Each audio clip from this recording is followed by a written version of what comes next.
From New York, this is Democracy Now! What does democracy look like? This is what democracy looks like. What does democracy look like? This is what democracy looks like. President Trump's deployment of federal forces to Portland, Oregon, Seattle, and other cities has sparked a new round of protests across the country. We'll go to Seattle and Portland for the latest. Then we remember civil rights icon Congressman John Lewis. John never gave up hope. His optimism is what he inspired in all of us. We're all infused with that optimism. Can't you hear him? Find a way to get in the way. Good trouble, necessary trouble. Dr. Martin Luther King called him the boy from Troy. He was a son of Alabama and a 17-term Congress member from Georgia. On Sunday, a horse-drawn carriage carried Lewis's body over the Edmund Pettus Bridge in Selma, where he was almost beaten to death at a voting rights march in 1965, now known as Bloody Sunday. We'll speak with Princeton University professor Eddie Glaude about the legacy of John Lewis, Black Lives Matter, and Glaude's new book, Begin Again, James Baldwin's America and Its Urgent Lessons for Our Own. All that and more coming up. Welcome to Democracy Now!, democracynow.org, The Quarantine Report. I'm Amy Goodman. Coronavirus cases continue to surge in much of the United States, where the number of confirmed infections has topped 4.2 million, with nearly 147,000 reported deaths. Florida surpassed New York to become the state with the second highest number of infections after California. The White House Coronavirus Task Force, Dr. Deborah Birx, called Florida, Texas, and California 3 New Yorks. In California, healthcare providers say they're again dealing with shortages in testing, which is hitting low-income and immigrant communities the hardest. In Texas, doctors at a rural hospital in Starr County have received critical care guidelines to help them decide which COVID-19 patients the hospital can treat and those who they send home because they're more likely to die. Southern Texas is now also reeling from Hurricane Hanna, which battered the region Sunday, causing flash flooding and knocking out power lines. Hurricane Hanna also caused major damage in parts of Mexico. Meanwhile, in Puerto Rico, a protest caravan Saturday called for San Juan's International Airport to shut down all non-essential travel as tourists continue to vacation on the island despite rising COVID-19 cases and are often seen not wearing masks or practicing social distancing. This is Ricardo Santos of the Socialist Workers Movement, which organized the protest.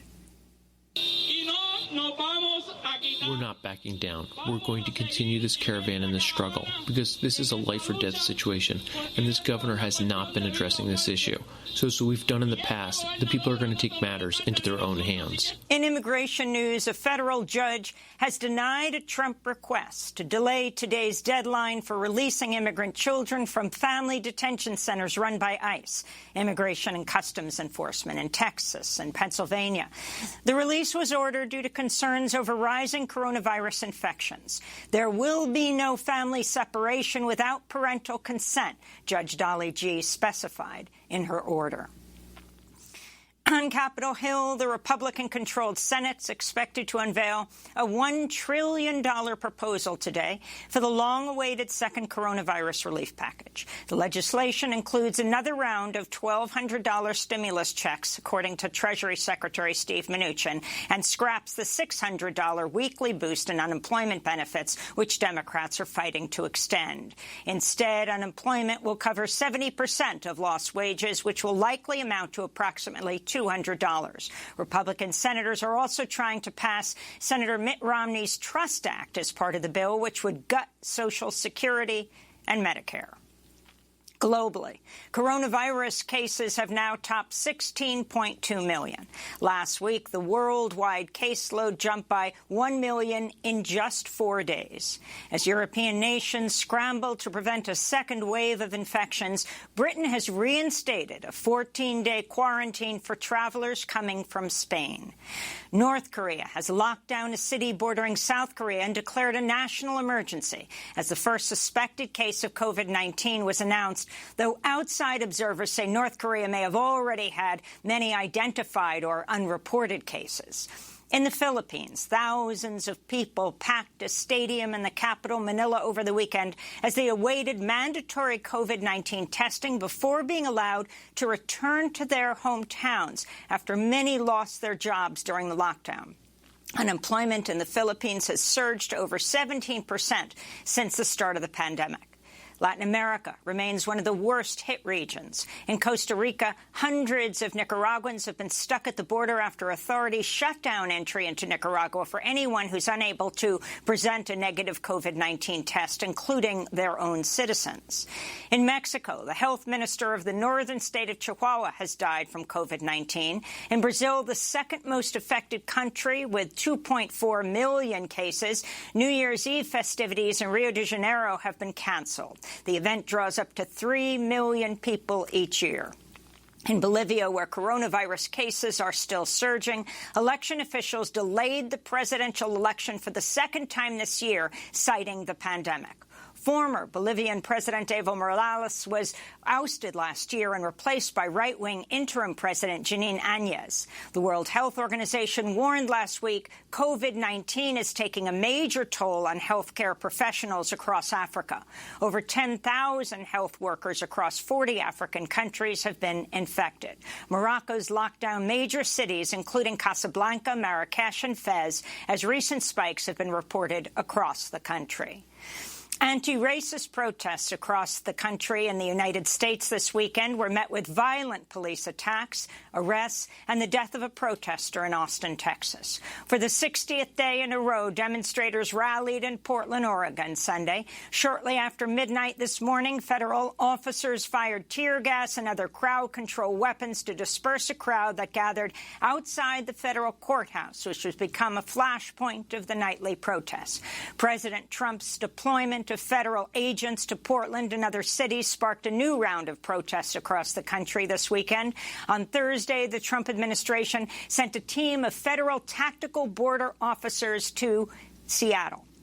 It remains unclear what role the agents played as Seattle police arrested dozens of protesters and fired flash grenades and pepper spray into crowds.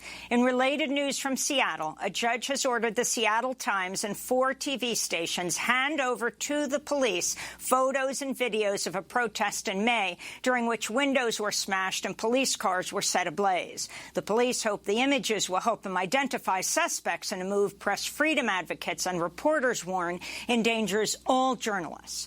In Austin, Texas, a protester named Garrett Foster was shot dead. Foster's mother said her son was pushing his fiance's wheelchair when a car drove into the crowd and opened fire. On Saturday, 3 people were injured at a Louisville, Kentucky protest over the police killing of Breonna Taylor. The gun fired at this weekend's protest belonged to a member of the armed coalition of mostly black activists known as the Not Effing Around Coalition. The 3 victims were also part of the group. In Aurora, Colorado, authorities are investigating after a car drove through a Black Lives Matter protest. One protester also reportedly fired a weapon at the march. In Chicago, Christopher Columbus statues were taken down from 2 parks after an order from Mayor Lori Lightfoot. One of the statues was in Grant Park, where a police officer last week punched teenage activist Miracle Boyd in the face, knocking out her teeth during a protest to topple the statue. For more on her case, go to democracynow.org. The body of civil rights leader and Georgia Congressmember John Lewis has made one last trip across a bridge in Selma, Alabama, that became a flashpoint in the struggle for racial equality in the Jim Crow South. On Sunday, a funeral caisson drawn by 2 black horses crossed the Edmund Pettus Bridge, with family members placing red roses on the spot where Lewis was almost beaten to death by police in 1965 while marching for voting rights. This is Fred Lewis speaking at a weekend memorial service for his brother, John Lewis. I remember the day when John left home. Mother told him not to get in trouble, not to get in the way, and be particular. But we all know that John got in trouble, got in the way, but it was good trouble. John was different from the rest of the family, and he would have thoughts that all of the troubles he got himself into would change the world. After his body was taken across the Selma Bridge, he lay in state in the capital of Alabama, in Montgomery. Lewis's body will then lie in state at the U.S. Capitol in Washington, D.C., ahead of a funeral in Georgia. Meanwhile, House Majority Whip Jim Clyburn is seeking to rename a major voting rights bill after John Lewis. The legislation, which has already been approved by the House, would restore parts of the Voting Rights Act gutted by a Supreme Court ruling in 2013. Republican Senate Majority Leader Mitch McConnell has refused to schedule a debate on the bill. In Hungary, over 70 journalists, almost the entire editorial staff of Index, the country's largest online independent news outlet, resigned Friday following the removal of its editor-in-chief. The news deals a major blow to press freedom in Hungary, which has been under attack by the authoritarian Prime Minister Viktor Orban and his Fidesz party. Earlier this year, a powerful businessman and ally of Orban bought half of Index's advertising agency. Protesters took to the streets Friday to defend press freedom. We came to protest because another independent news portal has fallen victim to Fidesz, and I don't like this. This is why I came. There is hardly any free press left. In Honduras, protests continue demanding the return of 5 Garifuna land defenders who were kidnapped last week in the northern coastal town of Triunfo de la Cruz. On Saturday, police reportedly began shooting at a crowd of protesters. Garifuna leaders believe the Honduran police and military are involved in the disappearance. This is Miriam Miranda, a Garifuna leader with the group Black Fraternal Organization of Honduras, speaking from her home in Honduras Sunday. What happened 8 days ago today is the reflection of a systemic persecution and systemic repression, but also a well-crafted plan on behalf of the Honduran state to exterminate the Garifuna community. In Russia, tens of thousands of protesters took to the streets for the 3rd straight weekend in the far eastern city of Khabarovsk. Demonstrators are calling for President Vladimir Putin to resign and for an end to corruption and economic inequality. In other news from Russia, President Putin said he's arming the Navy with hypersonic nuclear weapons and underwater nuclear drones as fears of a new nuclear arms race have been mounting following Trump's withdrawal from the INF Treaty last year. The Trump administration Friday cleared a major hurdle for the proposed Pebble mine, a multi-billion-dollar copper and gold mine in Alaska that would be among the world's largest. Environmentalists and local indigenous communities have fought against the proposed mine for nearly 2 decades, saying it would poison their communities and devastate Bristol Bay's salmon fishery. In other environmental news, a group of progressive Democrats, including Minnesota Congressmember Ilhan Omar and Vermont Senator Bernie Sanders, introduced a bill Friday that would stop fossil fuel companies from receiving billions of taxpayer dollars in subsidies and federal coronavirus relief funds. ProPublica has published the disciplinary records for thousands of New York City police officers, records that were until recently completely sealed off from the public.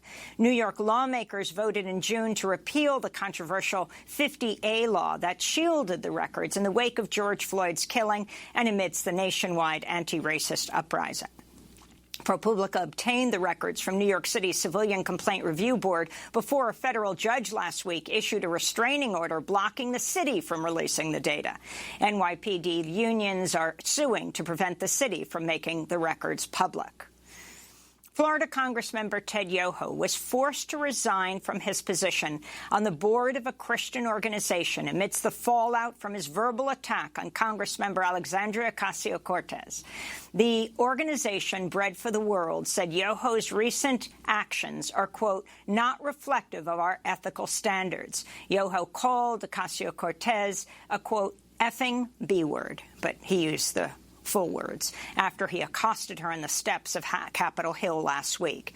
AOC responded to his attack from the House floor, calling out the culture of violence against women in a video that quickly went viral. To see her full address, go to democracynow.org.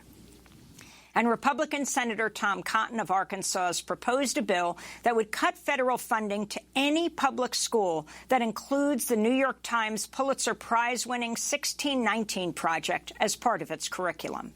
The initiative is named after the year that enslaved Africans were first brought to North America. In an interview with the Arkansas Democrat Gazette, Senator Cotton refers to slavery as a, quote, necessary evil upon which the Union was built, unquote. In response, 1619 Project writer Nicole Hannah-Jones tweeted, quote, if chattel slavery, heritable, generational, permanent, race-based slavery, where it was legal to rape, torture, and sell human beings for profit, were a necessary evil, as Tom Cotton says, it's hard to imagine what cannot be justified if it's a means to an end, unquote. And those are some of the headlines. This is Democracy Now!, democracynow.org, The Quarantine Report. I'm Amy Goodman. For the 60th day in a row, demonstrators rallied in Portland, Oregon Sunday to protest against police brutality and racism, as well as the deployment of federal forces to the city. Shortly after midnight this morning, federal officers fired tear gas and other so-called less-than-lethal weapons to disperse a crowd that gathered outside the federal courthouse, which has become a flashpoint of the nightly protests. The weekend demonstrations in Portland came days after the Portland City Council unanimously voted to bar Portland police officers from cooperating with federal authorities. On Saturday, federal authorities revealed they had arrested or detained 60 people since being deployed to Portland in early July. Meanwhile, Oregon Congress members Earl Blumenauer and Suzanne Bonamici and about a dozen other lawmakers are demanding the resignation of Chad Wolf, the acting head of the Department of Homeland Security, over his handling of the protests. President Trump's deployment of federal officers to Portland and other cities sparked a new round of protests around the country this weekend. On Thursday, the Trump administration sent a team of federal tactical border officers to Seattle, Washington. In a statement, the Federal Protective Service said, quote, the CBP team will be on standby in the area should they be required. It remains unclear what role the agents played this weekend as Seattle police arrested dozens of protesters and fired flash grenades and pepper spray into crowds.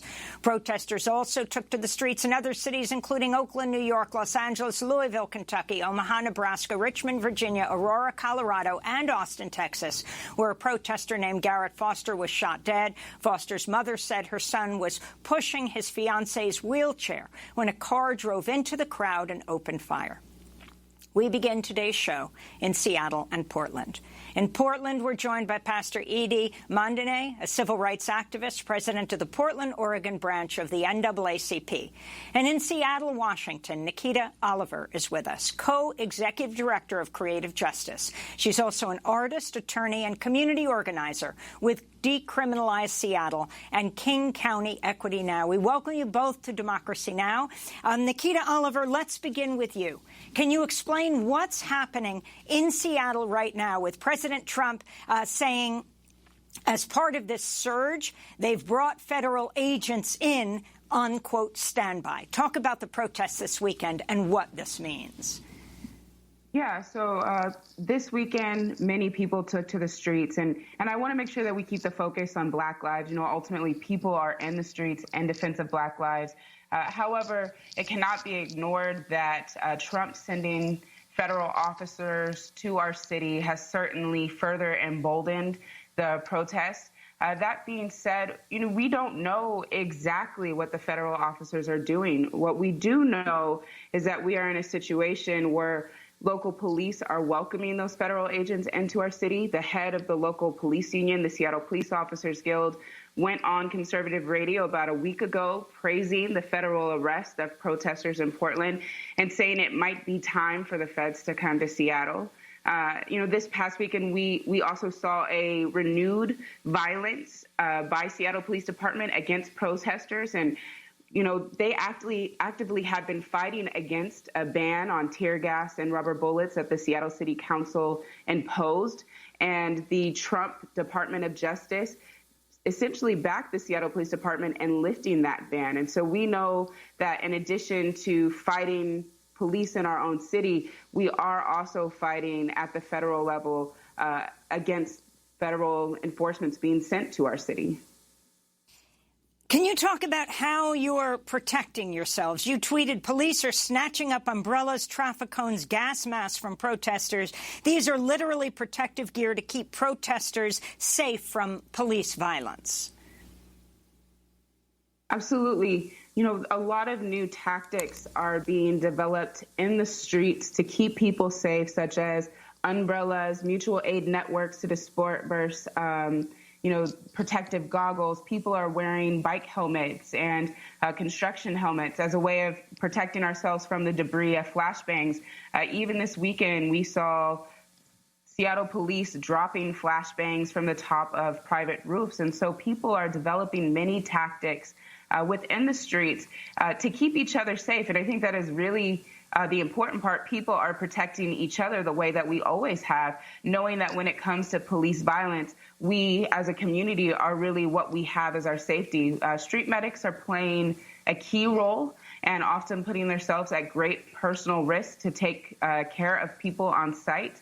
But we know that ultimately, the best protection that we're looking for isn't just these tactics that we're developing right now in this moment, but it is an overarching protection against police violence where we have less police. People are staying in the streets in defense of Black lives. And the demand currently on the ground here is to defund SPD by 50% in both the rebalancing package of our city, as COVID-19 has caused a $300 million shortfall, but also in the next upcoming budget as a tactic for decreasing police violence across the board. So while we are developing many tactics on the ground and the street to keep people safe from pepper spray, various CO gas, flashbangs, there's also an overarching work that's happening to how do we keep people safe from police violence across the board. So, Nikita Oliver, some 5,000 protesters stopped at a youth detention center. Can you talk about the history of that place? The protests that we're seeing right now are literally built on years of a growing abolitionist movement in the Seattle-King County region. One of the fights that began in 2012 was to stop King County from building a new $244 million youth jail and a new court complex. There was an entire generation of young people, or there is an entire generation of young people since 2012 who have literally come of age fighting the construction of this new youth jail. And it opened earlier this year, and a part of, combating state-sanctioned violence over policing police brutality in our city is also acknowledging that the criminal punishment system is deeply attached to policing in Black, Indigenous, and people of color neighborhoods. Last week, very significantly, the King County Executive, Dale Constantine, who was the biggest cheerleader of building the youth jail, announced that in 2025 they will attempt to close the youth jail. There are presently somewhere between 19 and 21 young people being held in cages in that facility. We know that without the groundwork that Black and Native folks have led in our city to stop the building of the youth jail, to stop the building of police bunkers, that the work we're presently doing right now around defunding the police would not have the foundation that it has. When the uprising began this summer, we already had demands ready because we have been, for an extended period of time, fighting this new youth jail. And so two coalitions, Decriminalize Seattle and King County Equity Now, really rose out of that work. So keeping, our sights on that movement of no new youth jail, of closing down youth prisons, but also closing down adult prisons within our region has been a significant part of laying the foundation for this present uprising for Black lives. I wanted to go to a Portland Black Lives Matter protester addressing the crowd last week. We pose no threat.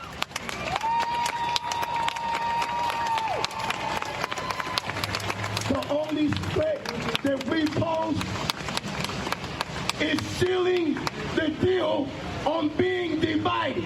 We will not be divided ever again. We are one nation under God. God bless America. We are the human race. Yes, sir. Black Lives Matter. Pat, that's a scene from the streets of Portland, Oregon. In addition to Nikita Oliver, we're joined by Pastor Edie Mondane, who is a civil rights activist, president of the Portland, Oregon branch of the NAACP. Recently wrote a piece for the Washington Post titled, "Portland's protests were supposed to be about Black lives. Now they're white spectacle." Can you explain, Pastor? Well, we're right now in the era that is very serious. We have to embrace the civil rights era with seriousness, and more seriousness than we've done in the 60 years since we've seen it, since its inception. The shallow graves of our clarion criers for justice have now reached the streets of Portland through the stench of tear gas and rubber bullets. At the core of the Trump administration's actions in Portland are deception. We're at war. The federal government's response is no display of strength, rather it's a deliberate cover-up for Trump's weakness. The president and his allies want this to be a spectacle, be it a naked yogi or the next displaying shocking force of force.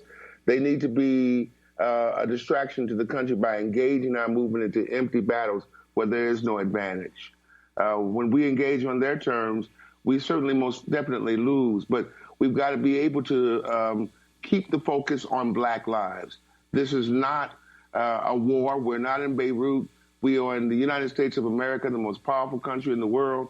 And we need to understand that this revolution has brought us here to the streets, and it's going to keep us into the streets until we see great movement. Oregon Senator Ron Wyden talking about the federal agents that Trump has deployed to Portland as essentially fascist. He said, if the line is not drawn in the sand right now, America may be staring down the barrel of martial law in the middle of a presidential election. Do you share that assessment, Pastor Mondane? Yes, and we can't fall for that deception. We can't settle for martial law. We know where that's going to take us. Listen, it is time now for us to make our voices known and voices heard in the halls of justice. We welcome the protesters. We don't we're not attracted to the violence, but that's all a part of the game. War is deception, and deception is what kills our nation when we're not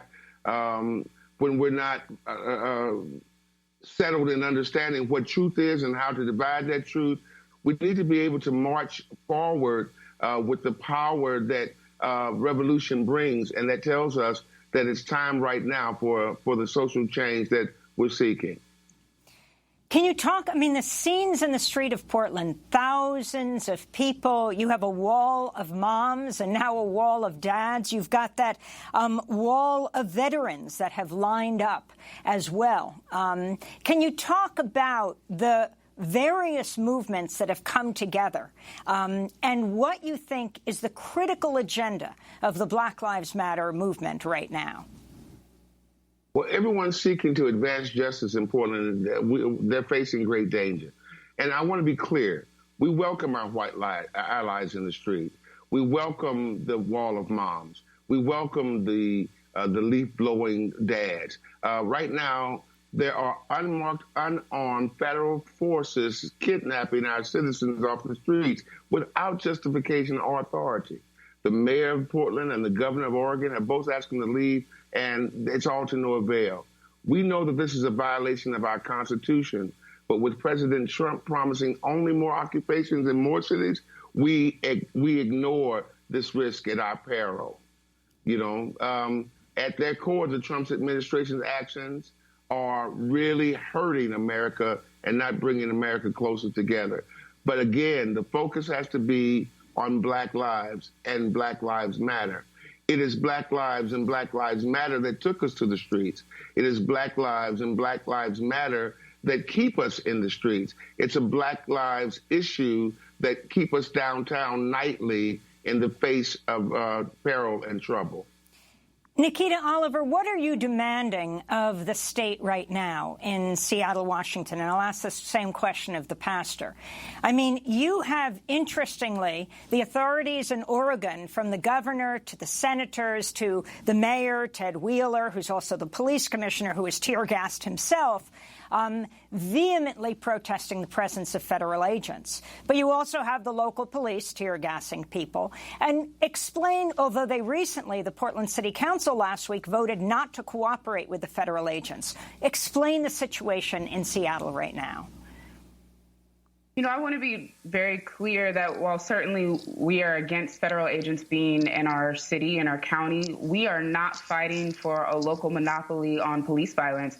We are fighting, and, you know, a huge part, a focus of our movement is we're fighting to defund the police. And very specifically, King County Equity Now and Decriminalize Seattle are fighting to defund the Seattle Police Department. We know that there is no instance in which police actually keep us safe. That, you know, very often when police are called into any situation, they tend to escalate it, or people involved in that situation are sent into the criminal punishment system, which is disproportionately made of Black, Indigenous, and people of color. And so there are three key demands that have remained at the forefront of our movement and in this fight to defend Black lives. The first is to defund the Seattle Police Department by 50%, starting first with the rebalancing package. And Seattle City Council will have an historical vote on either August 3rd or August 10th, depending on how the process goes, where council members will vote on that 50% package first with the 2020 rebalancing. We have 7 of 9 council members, so this is a veto-proof vote, that have committed to defunding Seattle Police Department by 50%.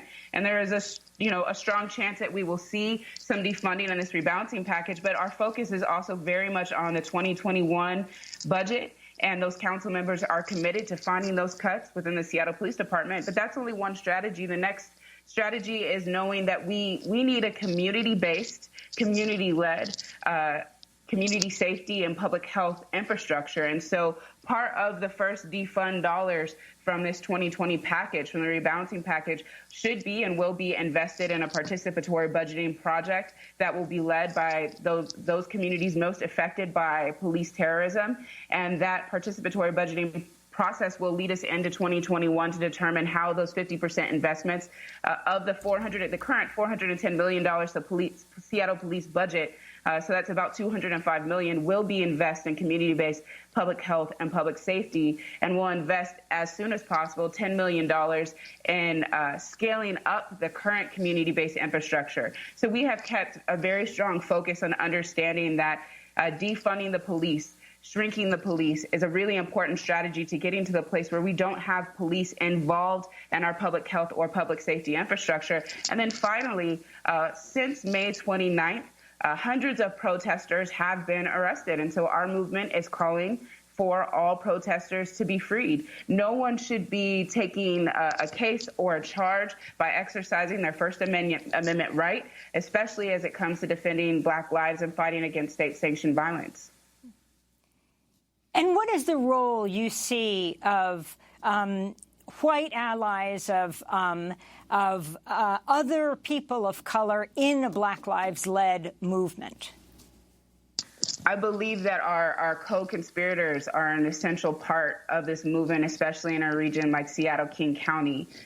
We are about 4% Black community within our city, and so having good, strong allyship, and I use co-conspirator very intentionally. You know, allies are people who may look at your struggle and say, we align with you, we see the value of your life, but that's not necessarily folks who will join you in the streets, who will join you in council chambers, who will take a risk of their own lives or their own wealth or their own property in order to join your movement. So in a city like ours, where the Black community has been displaced and gentrified out of the neighborhoods that we have made strong and popular. And in many ways, the Black community has not had access to the immense wealth that has grown in our region. Having those co-conspirators is essential in the streets, but also in many of our political strategies. What I will say is this current uprising is the first time that we have seen a considerable amount of our white allies and white co-conspirators take to the streets in a sustained movement. For the past 60 days, we have seen thousands upon thousands of people in Seattle consistently protesting, consistently rallying, and consistently focusing on the three demands that the Black liberation movement here in our city and our region has brought to the surface. And so it really is essential that we have that co-conspirator movement happening at the same time, while simultaneously recognizing that no movement is successful without a diversity of tactics. We know historically we've had to see a diversity of tactics put in place in order to win, in order for movements to remain strong.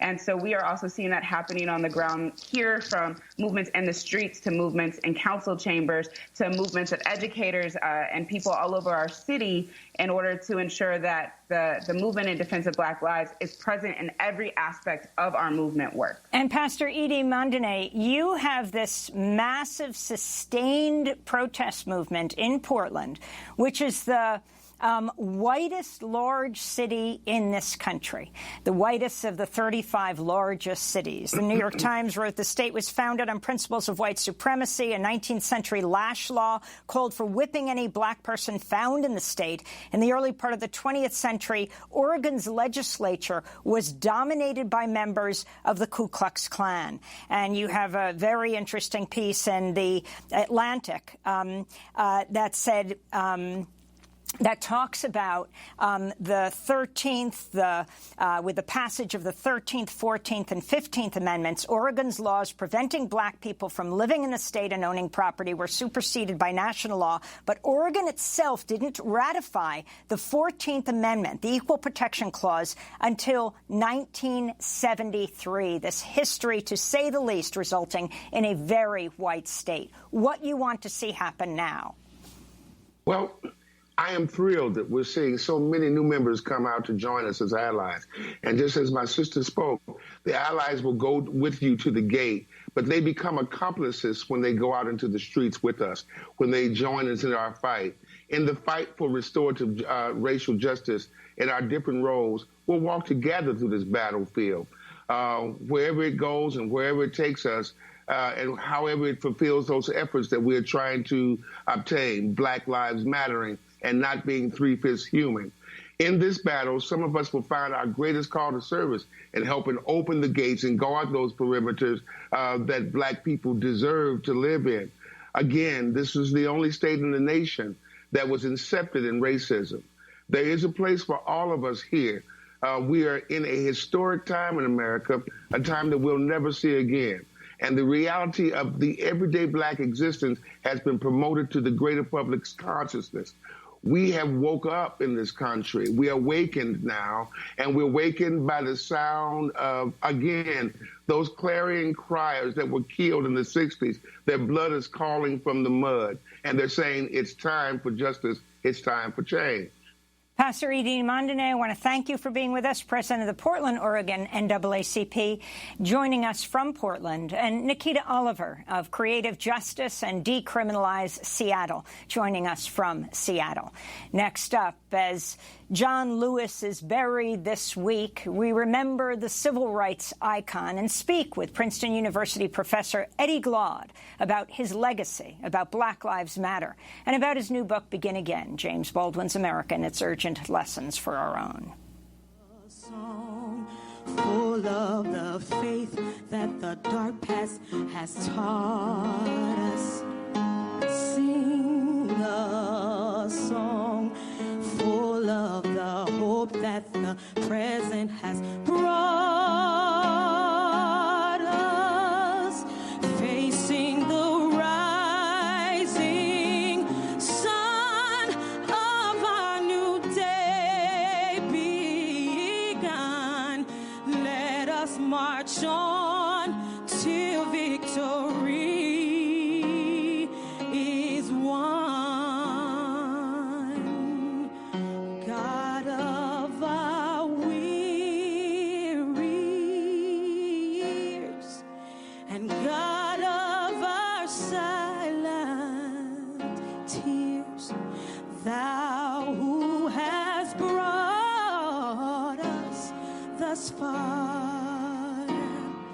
Music from Congressmember John Lewis's memorial service in Selma, Alabama over the weekend. This is Democracy Now!, the Quarantine Report. 55 years ago, Alabama state troopers brutally beat John Lewis and hundreds of others who crossed the Edmund Pettus Bridge, Bloody Sunday, to demand the right to vote. On Sunday, the body of John Lewis crossed the Edmund Pettus Bridge for the final time.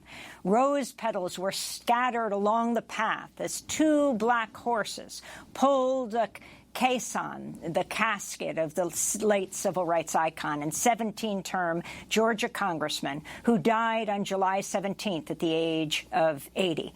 The carriage driver wore a white face mask to guard against the spread of coronavirus and a black top hat, which he took off and placed over his heart when he reached the top of the bridge and paused for 2 minutes over the Alabama River.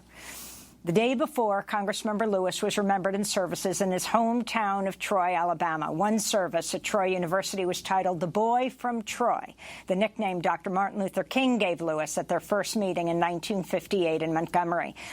John Lewis was denied admission to the school in 1957 because he was black. Decades later, he was awarded an honorary degree. After Sunday's ceremony in Selma, John Lewis's body was taken to the Alabama Capitol to lie in state. He will lie in state at the U.S. Capitol in Washington, D.C., before a private funeral Thursday after he lies in state in the Georgia State Capitol. The funeral will take place at the historic Ebenezer Baptist Church in Atlanta, once led by King.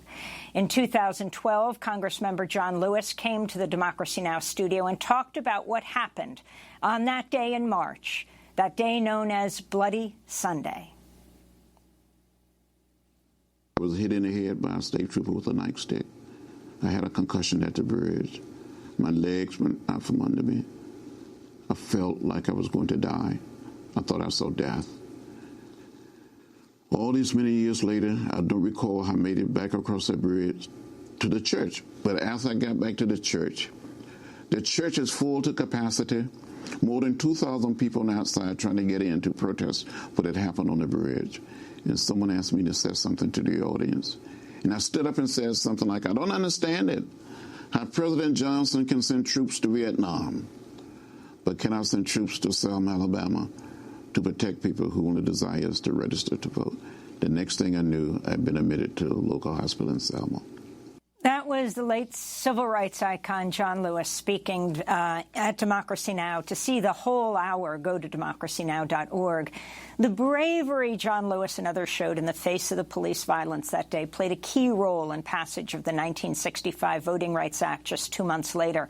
He would go on to be arrested some 40 times during the civil rights movement and many times after that, making what he called good trouble. For more on his legacy, on the movement today of Black Lives Matter, we go to Professor Eddie Glaude, the chair of the Department of African American Studies at Princeton University, author of a new book, well, his old, called Democracy in Black, How Race Still Enslaves the American Soul, and his new book, Begin Again, James Baldwin's America and Its Urgent Lessons for Our Own. Professor Glaude, welcome back to Democracy Now! This is the week of John Lewis, as he will lay in state in 3 different capitals, Alabama, Georgia, and in Washington, D.C., and then be buried on Thursday. He was not only a 17-term Congress member, he also was the head of SNCC, the Student Nonviolent Coordinating Committee. He came out of movements. He marched in the streets. He was beaten and arrested numerous times. Talk about the significance of this. You know, whenever I think of John Lewis, I think about his fundamental faith, his fundamental commitment that human beings could be otherwise. He writes that faith is being so sure of what the Spirit has whispered in one's heart that your belief in it is unshakable, and its individuality is unshakable. John Lewis demonstrated a courage that was rooted in his faith. But I think it's important, Amy, that when we tell the story of John Lewis, we understand that he comes out of the student movement. And we're going to connect this to the earlier segment with what's going on with Black Lives Matter. He comes out of the student movement, those young folk who set in, who radicalized in some significant way the civil rights movement, those students between 15, 16, 17, and 22 years old, some 23 years old. And so in Nashville, right, as he was going to school, trained under Jim Lawson. He was a part of that wildfire of sit-ins that shook the nation and then organized itself at Shaw University as Student Nonviolent Coordinating Committee with SNCC and Marion Barry and Muriel Tillinghast and Stokely Carmichael and Chuck McDew and Cortland Cox. These are Diane Nash. These are these young students who became the shock troops of the movement, who went into the bowels of the South, sometimes only 2, 3, 4 deep, and risked everything. In literature, we might call them the holy fools, who risked their lives to change the nation. And I think it's really important that when we tell the story of John Lewis, that we don't simply yoke him to Dr. King, which is important. We understand him as a product of this student activism. And remember, at the March on Washington, Amy, they had Archbishop O'Boyle tried to censor his speech. In some ways, they were successful, him and others, and what they said, that famous quote that people have been using over and over again about patience, in the original version of that speech, John Lewis said patience is a nasty and dirty word. So there is more to be said about his legacy and about the movement that he came out of. And when you say he was not only tied to Dr. King, on Democracy Now! He talked about meeting with Malcolm in Africa, in Nairobi, and spending several days with him. In fact, actually, Malcolm X was in Selma. And also, when he marched, when he had his head bashed in, Dr. King wasn't next to him then. He went later for the later march, but he wasn't there then. That was led by John Lewis. Right, and it's important to understand, we tell the story of Selma as this high point, and it was. You were right to note that it laid the foundation for the passage of the Voting Rights Act of 1965, but Selma was a moment of extraordinary conflict. John Lewis marched in that march without the sanction of SNCC. He could not be a representative of the Student Nonviolent Coordinating Committee because SNCC disagreed with the strategy of SCLC. In that moment, you've already mentioned, Malcolm was present. SNCC organizers were challenging the basic strategy. Remember, they end up in Lowndes County, Alabama, organizing what would become, in some ways, the first iteration of the Black Panther Party. A year later, Stokely Carmichael will declare that he's no longer going to say freedom now, he's going to say Black power. John Lewis was chair of SNCC from 1963 to 1966. He, in effect, was in some ways a leader of the radicalization of this student organization. And it broke his heart, Amy, that he lost to Stokely Carmichael as chairperson, that he had to walk away. But it had something to do with his commitment to the philosophy of nonviolence. And let me say this really quickly. We often tell the story of Black power and the civil rights movement as if they're wholly separate. When we look at SNCC, and we look at the life of John Lewis, we see that many of the people who cried Black power were some of the same young people who risked their lives nonviolently in the bowels of the South. They confronted the terror of the country, the betrayal of the country, and their anger bubbled over. They sought power as an answer to the moral question. John Lewis's faith never shook, though. It never changed. And that's why he, to this day, believes in nonviolence. And that's why he's going to his grave as, in some ways, a martyr of that particular philosophy. We're going to break and then talk about a man that you also wrote about.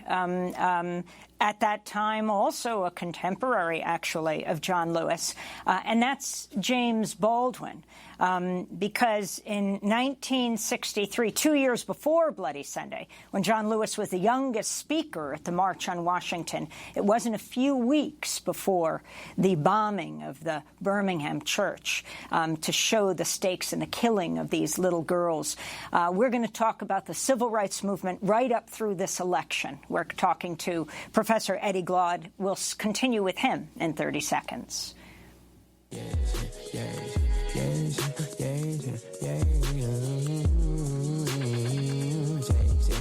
me know if you buy it, then you down to rise. Yeah, I've been dying and I done bonded and we bonded.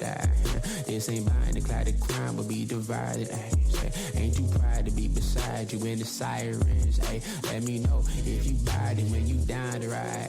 I've been dying and I done bonded and we bonded. There ain't buying the cloud of crime will be divided. Ain't you proud to be beside you in This is Democracy Now! I'm Amy Goodman, The Quarantine Report. We're speaking with Professor Eddie Glaude, chair of the Department of African American Studies at Princeton University. His new book, just out, Begin Again, James Baldwin's America and Its Urgent Lessons for Our Own. This is James Baldwin speaking in 1963 about federally backed urban renewal programs. A boy last week who was 16 in San Francisco told me on television, thank God we got him to talk. Maybe somebody will start to listen.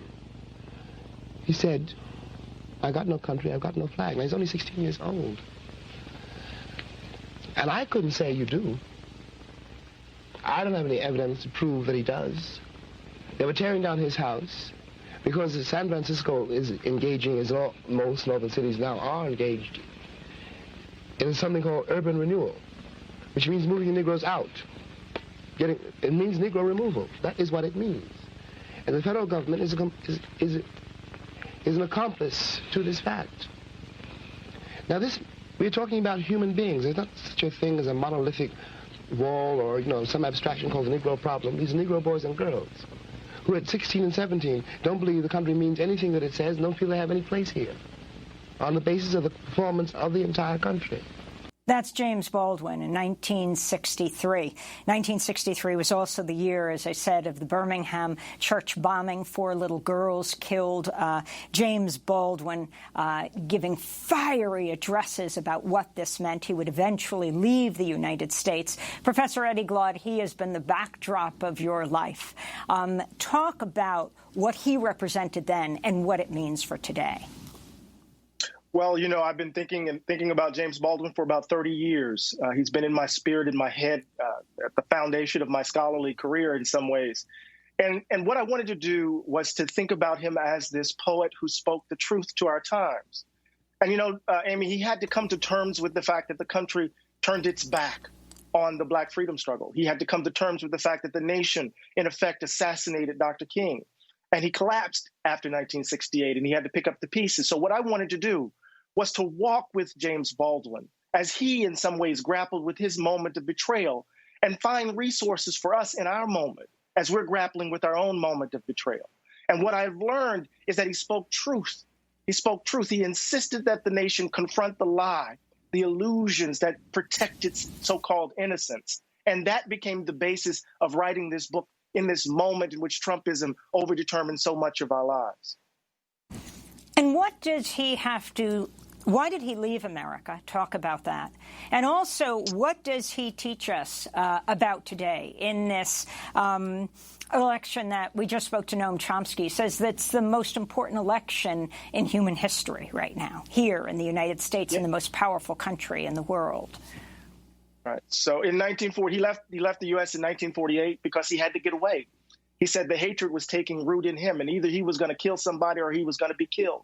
And so he left Harlem and went to Paris. And there he engaged in this extraordinary act of self-creation where he willed himself into being a writer, but he had to do it outside of the country so he could at least breathe, so he could find this space to imagine himself otherwise, to deal with what was deposited in his gut. And it's precisely, I think, the Baldwin as witness, Baldwin as someone who tried to make real the suffering, that is the lesson we need to learn today. He insisted, Amy, that we tell the truth about who we are and what we've done, that we put aside the myths and illusions and understand what white supremacy has done in terms of disfiguring and distorting the character of this nation. In this moment, we have the forces of authoritarianism clashing with the forces of democracy. In this moment, we have the nation trying to confront what will it be? And the question is, will it double down on its ugliness? Will white folks simply double down on being white folk again?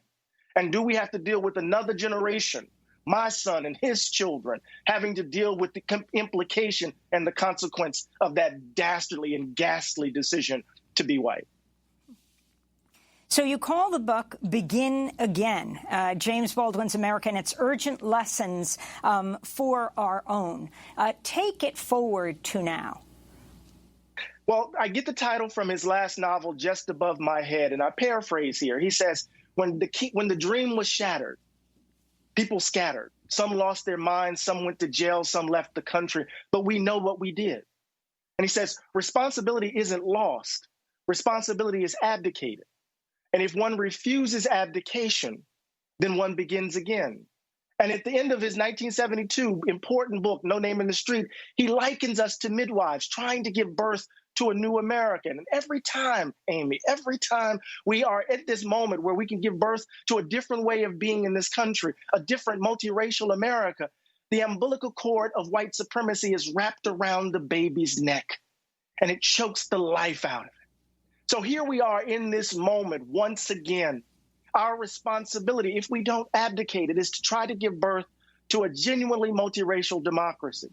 I think if we fail this time, I'm not so sure the country will survive. But that's what's in our hands in this moment, in nobody else's hands. It's in ours. Also, his bravery in speaking out as a black queer man in America and then leaving this country. Yeah. I interviewed Angela Davis right here in Princeton. And she said in so many ways he was alone. He said, when he wrote Giovanni's Room, he said, you couldn't hold my sexuality over me. I told you. And the courage of this vulnerable, frail man to speak truth to power no matter the consequences. Right. And I think he in some ways is an exemplar for us. What does it mean to hold true and steadfast to our convictions and not take the bribe?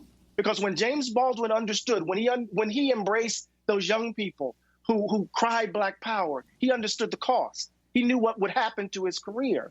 And so the book, Amy, focuses on the latter part of James Baldwin's career, not the early part. And I think we need to understand the cost and be willing to take the risks. About those risks and what this election means right now, your assessment of President Trump. Oh, he's a disaster. I was on your show debating Michael Eric Dyson, if you recall, about the 2016 election. And I said I wouldn't vote for Hillary Clinton. And, I was thinking about this. And, in some ways, I overestimated white America. I didn't think they would elect someone who was so clearly unqualified to be the leader of the country. But the mandate of Donald Trump is clear. Line the pockets of the oligarchs and make America white again. So we have to do two things in this moment. We have to get him out of office, and we have to push a vision for a complete reimagining of American life. We have to put forward a radical vision of this country, something like what Nikita Oliver put forward in the last segment. We have to do both things simultaneously. It's not an either or. So I learned my lesson. Sometimes, as Jimmy Baldwin said in 1979, when faced with the election of Ronald Reagan and perhaps the first neoliberal president in the United States, Jimmy Carter, he says sometimes voting for Black America is just simply a matter of buying some time. We need to understand our choices, but we need to get Donald Trump out of office, and we need to put forward a radical vision of America moving forward. And President Trump hanging now on to these toppled Confederate generals, the significance of this, moving in federal troops to American cities, and doing this all during the time of COVID, which disproportionately affects communities of color. We've been risking our lives ever since folk brought us here. And so we see folks risking their lives in the midst of this global pandemic to call attention to what police are doing to us daily. Donald Trump is in the midst of reasserting the lie. At every moment, at every time in which the nation faces a kind of moral reckoning, there's a reassertion of the lie. And that lie is the belief that America is the shining city on the hill. That lie is the belief that Black folk don't really have the capacity to really take on the real serious burdens of citizenship. That lie is rooted, Amy, in this idea that racial justice is a philanthropic enterprise. Right? And so what we're seeing in this moment is not only the energies of everyday ordinary people, we see clearly Donald Trump trying to reassert the lie that America is a white nation in the vein of old Europe. Princeton University professor Eddie Glaude, his new book is Begin Again, James Baldwin's America and its urgent lessons for our own. That does it for our broadcast. Stay safe, save lives, wear a mask.